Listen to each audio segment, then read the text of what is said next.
मुल्क में कोरोना वबा से मुतासर अफराद की तादाद में इजाफा जारी। 24 घंटों में 4,944 नए केसेस, मजमूई तादाद 1,65,062 हो गई। एक दिन में मजीद 136 अफराद जाँ बहक, कुल तादाद 3,229 हो गई। सिंध में 62,269, पंजाब 61,678, खैबर पख्तूनख्वा 20,182, बलोचिस्तान 8,998 मरीज ज़ेर इलाज हैं। मुल्क भर में अब तक 61,383 मरीज मुकम्मल सेहतियाब हो चुके हैं।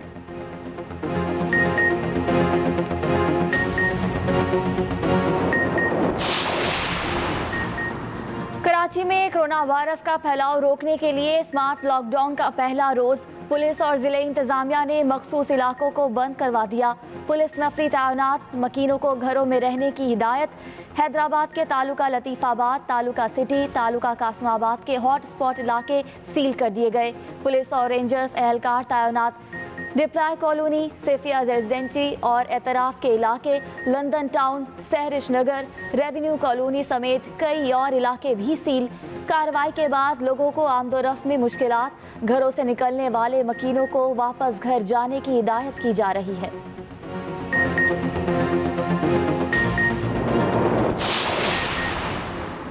कोयटा समेत बलूचिस्तान भर में आज मुकम्मल लॉकडाउन। सूबे भर में तमाम कारोबारी मराकज़ और मार्केटें बंद रहेंगी। बलूचिस्तान हुकूमत के मुताबिक स्मार्ट लॉकडाउन के तहत हफ्ते में 6 दिन कारोबारी मराकज़ खुले रखने की इजाज़त दी गई है।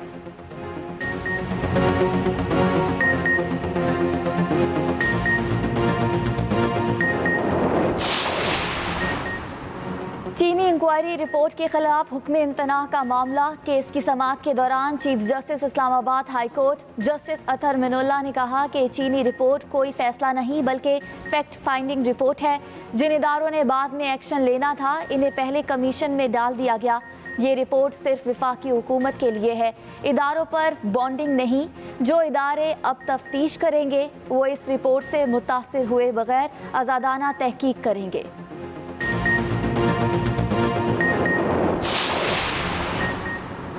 घोटकी में रेंजर्स की गाड़ी के करीब धमाका, 2 रेंजर्स एहलकारों समेत 3 अफराद जाँ बहक। धमाके के बाद पुलिस और रेंजर्स ने इलाके को सील कर दिया।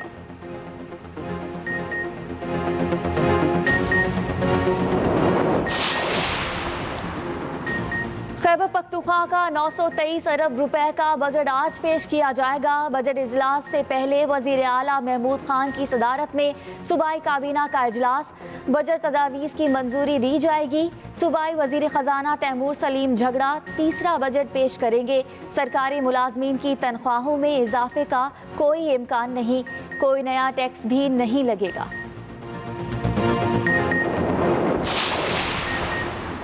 तहरीक इंसाफ की कोर कमेटी का अहम इजलास आज वज़ीर-ए-आज़म हाउस में तलब कर लिया गया। वज़ीर-ए-आज़म इमरान खान सदारत करेंगे। इजलास में सियासी सूरत हाल, वज़ीर-ए-आज़म के लाहौर और कराची के दौरों समेत अहम उमूर पर बातचीत होगी। वज़ीर आला पंजाब उस्मान बुज़दार भी इजलास में शिरकत करेंगे।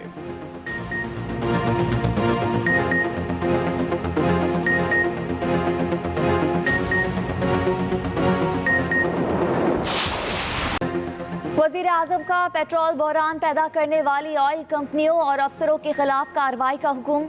बहरान की जिम्मेदार कंपनियों के लाइसेंस मुअत्तल और मनसूख करने की हिदायत। वज़ीर आज़म ने कहा, तमाम ऑयल मार्केटिंग कंपनियों को 21 रोज़ का ज़ख़ीरा यकीनी बनाने का पाबंद किया जाए। पेट्रोल बहरान की इब्तदाई तहकीकाती रिपोर्ट वज़ीर आज़म को पेश कर दी गई।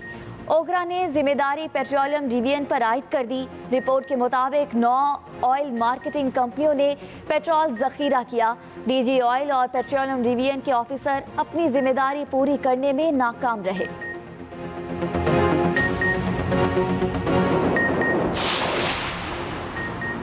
वज़ीर-ए-आज़म इमरान खान की ज़ेर सदारत तालीमी इस्लाहात से मुताल्लिक़ जायज़ा इजलास। वज़ीर-ए-आज़म ने कहा, तालीमी निज़ाम में तबक़ाती तफ़रीक़ को ख़त्म करना अव्वलीन तरजीह है।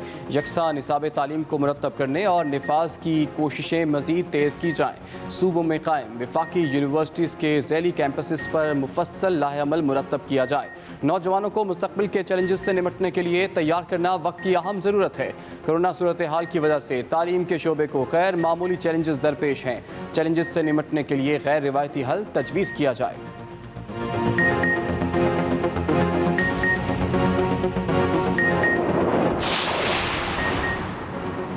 इमरान फारूक के कातलों को उम्र कैद की सजा। इंसदाद दहशतगर्दी अदालत ने फैसला सुना दिया। तीनों मुजरिमों पर कत्ल की साजिश, मुआवनत और सहूलतकारी के इल्जामात साबित। खालिद शमीम, मोहसिन नकवी और मौज़म अली पर जुर्माने भी आयद। इमरान फारूक के बुरसा को 10-10 लाख मुआवजा देने का हुक्म। केस में इश्तिहारी मुल्जिमान बानी MQM समेत इफ्तिखार हुसैन, मोहम्मद अनवर और काशिफ कामरान के दायमी वारंट गिरफ्तारी जारी। चीन के ताउन से हैवी मैकेनिकल कॉम्प्लेक्स की बहाली का मंसूबा, मुआहदे पर दस्तखत। Chairman CPEC authority Asim Salim Bajwa कहते हैं CPEC दूसरे मरहले में दाखिल हो गया है। चीनी सफीर ने कहा कि MMC और चीनी कंपनियों के दरमियान बिजनेस ताउन पाक चीन दोस्ती का नया बाब है।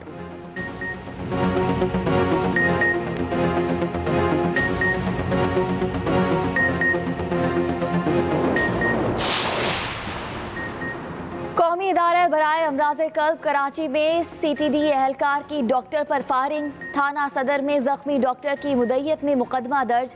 मुलजिम ने बयान दिया, अस्पताल में ख्वार किया गया, गालियां दी, लाइन में लगने को कहा गया, जिस पर इंतहाई कदम उठाया। पाकिस्तान मेडिकल एसोसिएशन का डॉक्टर्स को सिक्योरिटी फराहम करने का मुतालबा। कहा, सिंध हुकूमत मसले को संजीदगी से ले, आला सतह की तहकीकात कराए। सिक्योरिटी फराहम ना की तो काम बंद कर देंगे। हेड पंजनद और आसपास के इलाकों में टिड्डी दल का हमला, कपास समेत दीगर फसलों, आम के बागात और चारे को शदीद नुकसान पहुंचा। टिड्डी दल के हमले से मुतासरा इलाकों में बेट मल्लावाली, रसूलपुर, मक्खन बेला समेत दीगर इलाके शामिल हैं।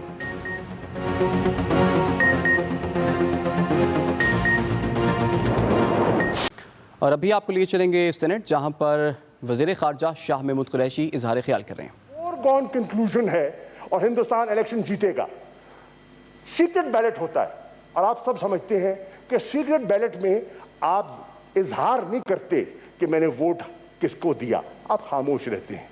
लेकिन एब्सटेन भी कर सकते थे, हमने एब्सटेन नहीं किया, हमने भारत के खिलाफ वोट इस्तेमाल। लेकिन एब्सटेन भी कर सकते थे, हमने एब्सटेन नहीं किया, हमने भारत के खिलाफ वोट इस्तेमाल किया। और हमने वोट न सिर्फ इस्तेमाल किया, बरमला कहा कि हम सीक्रेसी को हटके हम कह रहे हैं कि हमने आपके खिलाफ वोट इस्तेमाल किया है। ये क्यों किया हमने? इसलिए कि बताएं कि भारत ने एक नॉर्म को तोड़ा है। भारत ने 5 अगस्त के बाद जो इंटरनेशनल लॉ है उसको वायलेट किया है। भारत ने UN चार्टर को वायलेट किया है। भारत ने अक़वाम मुत्तहिदा की सिक्योरिटी काउंसिल को वायलेट किया है। भारत जो है ह्यूमन राइट्स काउंसिल की इतला के मुताबिक जो ह्यूमन राइट्स कमिश्नर है वो 2 रिपोर्टें आ चुकी है, 18, 19, और हम कोशिश कर रहे हैं 20वीं भी आए, सन 2020 में 3री भी आए। उन हवालों से भारत को हमने एक्सपोज किया है और करेंगे। OIC में किया है। और आज पाकिस्तान अकेला नहीं है, आज भारत की कैफियत जनाब चेयरमैन ये है कि 5 अगस्त का जो फैसला है जिसको पाकिस्तान की कौम ने और आप सब ने, गवर्नमेंट, ऑपोजिशन, सब ने मिलकर मुत्तफिका करारदाद से मुस्तरद किया। आज चीन भी उसको मुस्तरद कर चुका है और चीन कह रहा है कि 5 अगस्त का जो आपका भारत का फैसला है पाकिस्तान को तो कबूल नहीं था, मुझे भी कबूल नहीं है। और उसका जिंदा मिसाल जनाब चेयरमैन आज लद्दाख में आज क्या हो रहा है। आज हिंदुस्तान के जो लाशें उठ रही हैं जवानों की और सोल्जर्स की, कैसे हो रहा है। So there is a dramatic shift in the region. आज चीन खुलकर भारत के खिलाफ मैदान में उतरा है। 50 सालों के बाद, 50 सालों के बाद घूसे नहीं हुए। People have lost lives. खूनी ये झगड़ा अब खूनी शक्ल अख्तियार कर गया है। और चीन अपने मौके पे, कल मेरी चीन के वजीर खारजा से गुफ्तगू हो रही थी on BRI virtual conference. So I know कि चीन की क्या सूरत हाल है, चीन की क्या सोच है। आज नेपाल जो समझा जाता था बिल्कुल उनके शिकंजे में है, आज नेपाल कह रहा है ये इलाके जो हैं भारत तुम्हारे नहीं हैं, हमारे हैं। आज नेपाल उसके खिलाफ है। आज चीन उसके आवाज बोल रहा है, आज पाकिस्तान उनको एतराज कर रहा है, आज श्रीलंका के एतराजात हैं, और आज आपके इल्म में होना चाहिए कि भूटान और बहुत से लोग हैं, वो कैफियत नहीं है। आज अफगानिस्तान भी सोचता है कि वहां अमन के मसले में और रिकन्सिलिएशन में रखना अंदाजी कर रहा है। भारत जनाब चेयरमैन आइसोलेट हो रहा है, भारत दबाव में आ चुका है, भारत कोरोना के बाद उसका जो माली दिवालियापन के करीब है, और क्योंकि उनकी इंटरनेशनल एक्सपोजर हमसे कहीं ज्यादा था, दे वर मोर कनेक्टेड। सुप्रीम कोर्ट में जस्टिस काजी फाइज ईसा केस का फैसला महफूज कर लिया गया है। जस्टिस सुमलता बंदयाल ने रिमार्क्स दिए कि किसी एक नुक्ते पर जजेस का इत्तफाक हो गया तो फैसला आज सुना देंगे। सुप्रीम कोर्ट में जस्टिस काजी फाइज ईसा केस का फैसला महफूज कर लिया गया है। बात करेंगे अपने नुमाइंदे अकील अफजल से। जी अकील, फैसला महफूज हो चुका, क्या इम्कानात हैं, कब तक सुनाया जा सकता है? देखिए, इंतहाई अहम केस है। 1 साल से ज़ायद तकरीबन ये केस चला है। जस्टिस काजी फाइज ईसा की जानिब से जो रेफरेंस को कलअदम करार देने की जो दरख्वास्त की गई थी, उस पर आज सुप्रीम कोर्ट ऑफ पाकिस्तान ने वकला के दलाइल मुकम्मल होने पर फैसला महफूज कर लिया है। जस्टिस सुमलता बंदयाल ने जब अदालत बर्खास्त हो रही थी तो उनकी जानिब से रिमार्क दिए गए कि हमें मशावरत के लिए कुछ वक्त चाहिए। अगर तमाम जजेस किसी एक नुक्ते पर मुत्तफिक हो जाते हैं फैसले के हवाले से, तो आज शाम 4 बजे फैसला सुना दिया जाएगा। और जो आम तवक्को और उम्मीद यही है कि आज शाम जो है वो फैसला सामने आ जाएगा।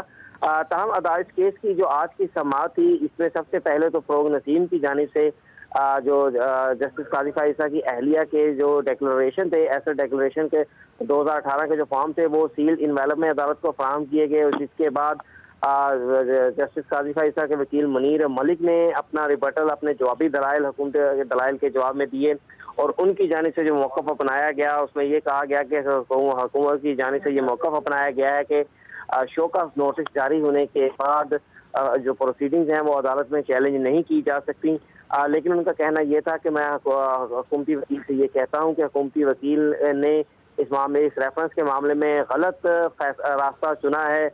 दरअसल हुकूमत को इस मामले के लिए SPR जाना चाहिए था, ना कि सुप्रीम जुडिशल काउंसिल में जाना चाहिए था। इसलिए जो केस हमने यहाँ पर चैलेंज किया है वो कानून के मुताबिक बिल्कुल दुरुस्त है। और जिसके बाद रजा रब्बानी बतौर वकील अदालत में पेश हुए। ARU जो कि इस केस के अंदर सबसे ज़्यादा डिस्कस हुआ, ARU की तश्कील कैसे हुई, कानून इस कानून के तहत ARU को बनाया गया और शहजाद अकबर को उसका चेयरमैन लगाया गया, उसके ऊपर भी इस केस के अंदर बहुत तफसीली बहस हुई है। रजा रब्बानी ने उसके ऊपर दलाइल देते हुए कहा कि ARU की जो तश्कील थी वो गैर कानूनी थी। वज़ीर आज़म के पास ऐसा कोई इख्तियार नहीं कि वो अपने स्वाबदीदी इख्तियारात का इस्तेमाल करते हुए किसी भी एजेंसी को क्रिएट कर सकें। तब उनके पास ये इख्तियार ज़रूर है कि वो कोई नई वजारत बना सकें, लेकिन किसी एजेंसी को, किसी इदारे को वो खुद से नहीं बना सकते। इसलिए जो ARU को बनाया गया है और जो काबीना ने उसकी मंजूरी दी है वो गैर कानूनी है। इस हवाले से जस्टिस काजी फाइज ईसा के वकील के दलाइल भी बिल्कुल वाज़ेह हैं। बहुत शुक्रिया अकील अफजल, आपने हमें तफसील से आगाह किया।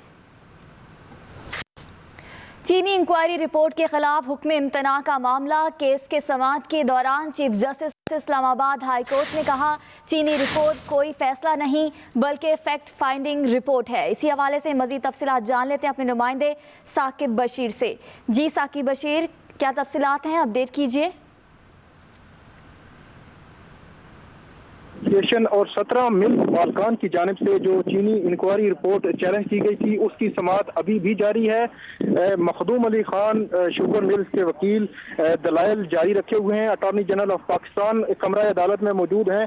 आज दौरान समाअत चीफ जस्टिस असर मिनल्ला की जानिब से अहम रिमार्क्स जो हैं वो सामने आए हैं। अदालत ने चीनी इंक्वायरी रिपोर्ट को एक फैक्ट फाइंडिंग रिपोर्ट करार दिया है और ये कहा है कि ये इस पर जिस इदारे को भी नैब, FIA, SCCP या FBR जिस इदारे को भी ये रिपोर्ट भेजी जाएगी और उस रिपोर्ट पर वो इदारा अगर एक्शन लेना भी चाहे तो पहले वो अपने तौर पर इस पर इंक्वायरी करेंगे और उसके बाद वो इस पर एक्शन ले सकते हैं।